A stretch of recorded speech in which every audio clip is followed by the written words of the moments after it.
SMT call. Today we are going to solve the lead code problem named longest substring without repeating character. So if you have not read the problem statement, you can pause the video right now and you can read the problem statement. Then we can begin. So what they are saying here, that we will be given one string input, like you can think this is our input, and we need to identify the longest substring without any repeating character. So that means, so suppose a can be one substring because there is no repeating character here. AB can be another substring because there is no repeating character here, and ABC can be another substring because there is no repeating character inside this substring, and CAB also can write. So we need to identify the longest substring without repeating character. So here you can see at max we can get a substring up of length 3, so we need to return 3 at the end, right? Similarly, if you go through the second example here also, again I can see that we have only one character here, so at max we can form one string without repeating character, that is B. So in this case we can return length as 1, right? So this is another example. And if you go through the third example also, here it is, you can see that here my longest substring can be WKE, something like that, right? So at max we can form a substring of 3 without repeating character, right? So we are returning 3 here. And in the last case also we can see that in case of blank we need to return 0. Okay, so these are the 4 examples you can check out. Let's quickly try to jump into the solution and try to identify some solution for the same. So what can be our brute force approach here? So what we can do here, at first, suppose this is my string, so I can generate all the possible string, right? So this is our brute force approach, right? So I can generate possible string. A can be one string, then AB can be another string, right? Then ABC can be there. Like this we can generate all the possible string, like then ABCA, right? So this is our brute force approach. At first we will generate all the possible string like this. Then we will try to identify, suppose I will pick this string and I am using hash set or something else, we can check that is there any repeating character in this string or not, right? If it is not, then we can consider this as my substring, one of the valid substring. Then we can check the length of all the valid substring and we can return the same, right? So using this brute force approach we can easily solve it. So in this case our time complexity will be order of n square, because at first we are using 2 nested loop to identify all the substring, right? Then we are checking that for each and every substring we are checking those substring contains any repeating character or not, right? Check uniqueness of character. Then at the end we are checking length of the all valid substring, right? And we are taking the maximum length, right? So we, by performing these 3 steps we can easily solve this problem, but that will take at least order of n square time, because for identifying all the substring we need nested for loop. Again we are running another loop to check that whether that particular substring is unique or not, like this, right? Then again we are checking max length out of the valid substring. So you can try out this brute force approach at your own. Now we will try to identify some optimized approach so that we can probably solve it in linear time. Okay, so how we can solve it in linear time? So for that we are going to use sliding window approach here. So this will be our, this is our substring, right? This is our actual input, right? So we are going to use sliding window approach. Sliding window means we are going to use 2 pointer here. So initially our pointer, one pointer will be I, you can think like this, another pointer will be our J, right? Initially both will point to same location or 0, right? So let's write 2 value, I equals to 0 and J is equals to 0, and we need another variable that will contain my max value. We will keep updating the same, and we are going to take one set also, right? In that set we are using that set we are going to check that whether in a particular substring we have any unique element or not, right? Unique character, or all the characters are unique or not, right? So we are going to use hash set. So hash set will be initially blank. Now what I will do, so I will just pick, so now my window size is 1 because both are pointing to the same location, right? So I am going to take the A and I am going to insert in our hash set, right? So whenever I am going to insert any character in our hash set, I will check that particular character is present or not. So I can see A is not there in the hash set, so I am going to insert A in our hash set. Whenever I am inserting anything in the hash set, I will update my max value, right? So currently initially my max was 0, so after inserting it, it will be 1, correct? My value will be 1 since it contains only one character, right? So whenever I am inserting anything, I am going to increment my J value, right? Now my j will point to here, and now you can see that our window size is now 2, right? This is my window size, correct? Again I will pick b and I will check b is there or in the set or not. So I can see b is not there.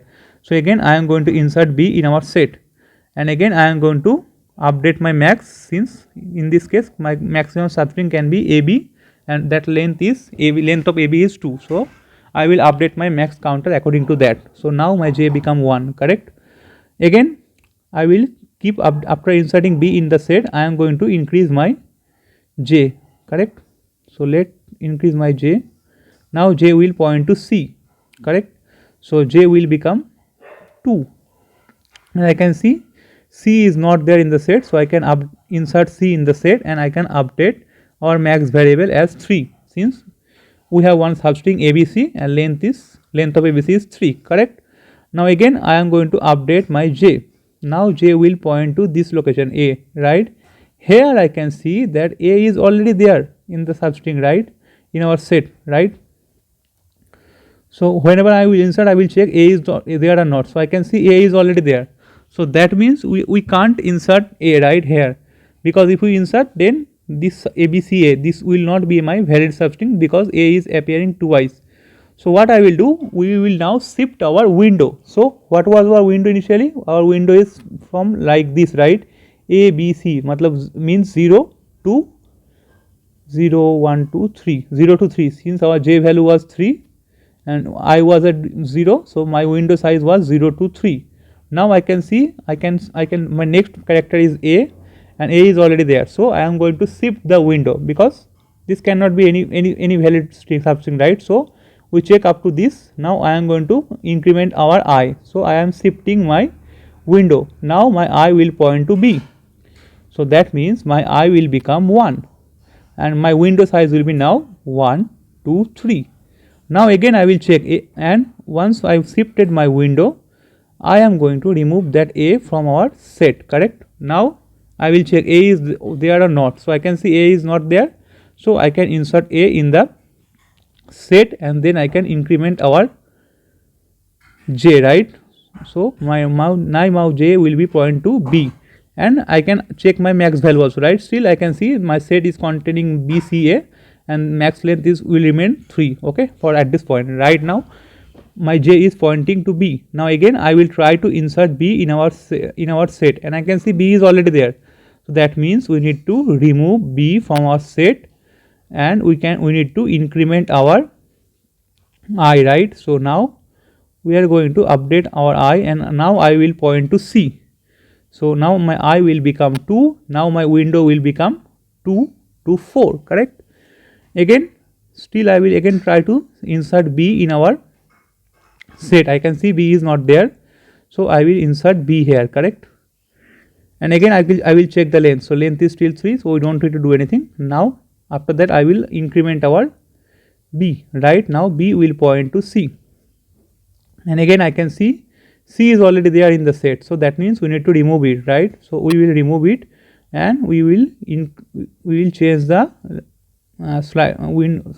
sliding window, right? So we are going to update I, right? Now I will point to a, correct? So now I will become 3, and j is 5, right? Now again I will check, okay, c is not there, so we can insert c in our hash set, and still my length is 3, so we don't need to update our max variable, and then we will increment our j. Now j will point to here, and I can see b is already there, right? So I can't insert b because b is already in this set. So that means we need to remove b, but we can't directly remove b, right? Because we need to slide the window till this c, right? So at first we will remove a, then we will remove b, right? So at first we will remove a. After removing a, now I will point to b, and so I will become 4. Then again we will try to insert b, and I can see that b is already there. So again I need to remove b from our set also, right? And then we will again increment our j. So now our set only contains c, correct? And we will so our set is now only contains c. Again we will try to insert b, right, since j is already at this position. So after that b is not there, so we will insert b also, right?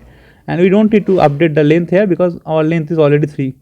Again, now once we inserted this b, we will increment our j pointer, right? Now j will point to this last index, right? So now j will point to this b, correct? Again, we will try to insert this b, but it is not possible because b is already there. So that means we need to shift our window. So again, we will increment our I now, and we will remove c from our hash set, right? Now again, I can see still b is there, so we need to again remove this b, right? Correct? And again, now my I and j will point to the last b only, right? Then I can insert b again, and we can check. So using this approach, we can scan the whole string at once using sliding window. So initially we started with like this 0 0, then we are incrementing the window, right? And whenever I am see anything matching, then just we are updating our I or left side of the sliding window, right? So using this approach, we can easily solve it in order of n time. So let's quickly see the code that will surely give you much better understanding, right? So I already solved it using Java. So let's quickly see the same. So you can see that what we are doing here. So we took one hash set, correct? So we took one hash set. Initially our hash set was null or blank, and we took one answer variable where we are going to store my maximum length, and we took 2 pointer I and j. So suppose it was like this, a b c and a b c. Then as I told you that, then we took 2 pointer I and j, right? Initially both will be at 0, so it was like this, ABC and ABC. So both our window size was only up to this, and we check that A is there or not. So I think A is not there initially, then we are just updating our window. Now again it will, my window size will be A and B, then after second iteration to third iteration it will be ABC, like this, right? So now my window size will be this, like, because all elements are unique in my hash set, right? And whenever I will encounter similar number, I am going to update my window, left side of the window. So I am going to remove this from my window. Now my window will be BCA, like this. So again I will find B, so I will remove B from the left side. Now my window will be CAB, right? Like this approach, we are just sliding the window from starting position to end position, right? And whenever we will slide the window, we will get the maximum length of the substring, right? So using this approach, we can solve it in order of n time. Why order of n time? So we are running only one while loop, and it will obviously it will end whenever we will reach to the end of the substring, right? End of our actual input string, right? So again, this while loop will go at max order of n time only, right? So that means we can solve it in order of n time or linear time. And in terms of space, yeah, we are using order of n space also, since we are using hash set. So at max it can be possible that all the characters in the input string are unique. So in that case, we will use one set of size order of n in worst case, right? So both time and space complexity is order of n for this example. I think you understand this video. If you still have some doubt, you can ask me in the comment section, and if you like the video, you can subscribe to our channel. Thanks for watching. Bye bye.